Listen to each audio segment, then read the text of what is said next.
ஆனது எல்லா டீமையும் கூப்பிட்ட அந்த ப்ரோகிராமுக்கு என்ன பண்ணுறாங்க, நெறைய கொஸ்டின்ஸ்லாம் கேட்க ஆரம்பிக்கிறாங்க. ஒவ்வொருத்தரா ஒரு டாஸ்க் மாதிரி குடுக்க ஆரம்பிக்கிறாங்க. அப்போ வீக்காக்கு என்ன பண்ணுறாங்க, வீக்காக்கு மட்டும் கிடையாதுங்க.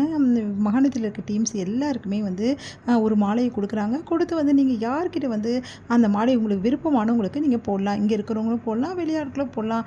யாருக்கு வேணாலும் நீங்க போடலாம் அப்படின்னு சொல்லிடுறாங்க. அதனால அவங்க யோசிச்சுட்டு அப்படியே நிக்கிறாங்க. ஒவ்வொருத்தர்கிட்டயா மாலை போகும்போது நம்ம சுவாமிகிட்டயும் மாலை போகுது. அதே மாரி நம்ம ம் என்ன பண்ணுறாங்க, நம்ம எல்பிகிட்டயும் மாலை போகுது. அப்போ பார்த்துட்டே இருக்காங்க. இவங்க 2 பேரும் ஒரு வேளை மாலை போடுவாங்களான்னு சொல்லி நம்ம எதிர்பார்ப்பது. ஆனா உண்மையிலேயே அவங்க வீக்கா கிடையாது. வீக்காவா இருக்கும்போது வேணா மாலை போடலாம் விஜயும் காவேரியும். ஆனா இப்ப இருக்கிறவங்க எல்பியும், அதே டைம்ல நம்ம சுவாமியும். சுவாமியும் எல்பி எப்படிங்க மாலை போட முடியும்? அதனால அவங்க மாலை போடல. ஃப்ரெண்ட்ஸ்குள்ள மாத்திக்கிட்டாங்க. இது ஒரு வில்லங்கமாவே குடுத்தாங்க. மாலைய யாருக்கு போடுவாங்க அப்படின்னு சொல்லிட்டு. ஆனா அதெல்லாம் இல்லாம அவங்க ஃப்ரெண்ட்ஸ்குள்ள அந்த மாலைய அவங்க போட்டுட்டாங்க. இதெல்லாம் பார்க்கும்போது நம்ம வீக்கா மேரேஜ் அப்போ அதே மாரி நம்ம காவேரிக்கு குழந்தை பொறக்கும்போது அந்த ஃபங்ஷன் நடத்துனாங்க இல்லையா? வளகாப்பு ஃபங்ஷன். அதில நம்ம விஜய் மாலை போட்டது முதல் முறையா காவேரிக்கு கல்யாணம் பண்ணும்போது மாலையும் விஜயும் காவேரியும் மாத்தி மாத்தி போட்டுக்கினது. அதுக்கப்புறம் லாஸ்ட்டா ஒரு மேரேஜ் நடந்தது இல்லையா? 2 பேருக்கும் ரீமேரேஜ். அதுலேயும் 2 பேரும் மாலை மாத்திக்கினது. அந்த மாரி விஷயங்கள் எல்லாமே நம்ம கண் முன்னாடி போதுன்னே சொல்லலாம். ஏன்னா வீக்கா ஒவ்வொரு விஷயமும் நம்மளுக்கு ஞாபகங்கள் எல்லாமே நெறைய நெறைய இருக்கு.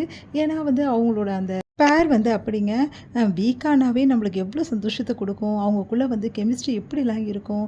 அதனால எவ்வளோ நம்ம எபிசோட் பார்த்தோம். அவங்களோட கெமிஸ்ட்ரிய முதல்ல சந்திச்சதும், அதுக்கப்புறம் கொஞ்சம் கொஞ்சமா அவங்க 2 பேர் புரிஞ்சுக்க ஆரம்பிச்சதும், அதுக்கப்புறம் காதல பரிமாறிக்க ஆரம்பிச்சதும், அதுக்கப்புறம் கணவன் மனைவியா வாழ ஆரம்பிச்சதும், அதுக்கப்புறம் நம்ம குட்டி காவேரி வந்ததும், 2 பேர் பிரிஞ்சு குட்டி காவேரி மறுபடியும் கரெக்ட்ல ரீயூனியன்ல அவங்க 2 பேரும் இணைஞ்சதும், அது எல்லாத்தையுமே மறக்கவே முடியாதுங்க. அப்படி ஒரு விஷயத்த வீக்கா நம்மளுக்கு மகாநதியில குடுத்துட்டாங்க. அழிய முடியாத காதல்ன்றதுனால அந்த மாரி விஷயங்கள் எல்லாமே நம்மளுக்கு அவ்வளோ சந்தோஷத்த குடுத்தது.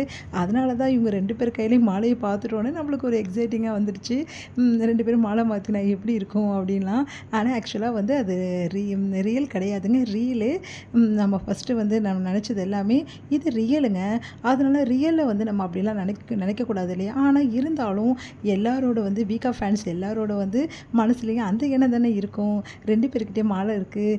வீக்காவா மாத்திக்கினா சூப்பரா இருக்கும்ல அப்படின்னு சொல்லிட்டு நம்ம எதிர்பார்ப்புகள் எல்லாமே கரெக்ட்டா ஆகுன்றது கிடையாதுங்க. அது அவங்கவங்க லைஃபு அவங்கவங்க தான் டிசைட் பண்ணுவாங்க. அவங்க லைஃப்ல என்ன பண்ணணும், ஏது பண்ணணும், எந்த ஃப்ரெண்ட்ஸ்க்கு முக்கியத்துவம் குடுக்கணும்னு சொல்லிட்டு அவங்கவங்க தான் யோசிப்பாங்க. அதனால இப்ப வீக்காக்கு தனி ஃபேன் பேஜ் இருக்கு. அவங்கக்குள்ள 2 பேருமே சூப்பரா அவங்களுக்கு தேவையான விஷயங்கள் எல்லாமே அப்டேட் பண்ணிக்கிட்டே இருக்காங்க. இதுக்கப்புறம் சீசன் 2 வரப்போகுது. அது என்ன அப்டேட் வருதுன்னு பார்க்கலாம்.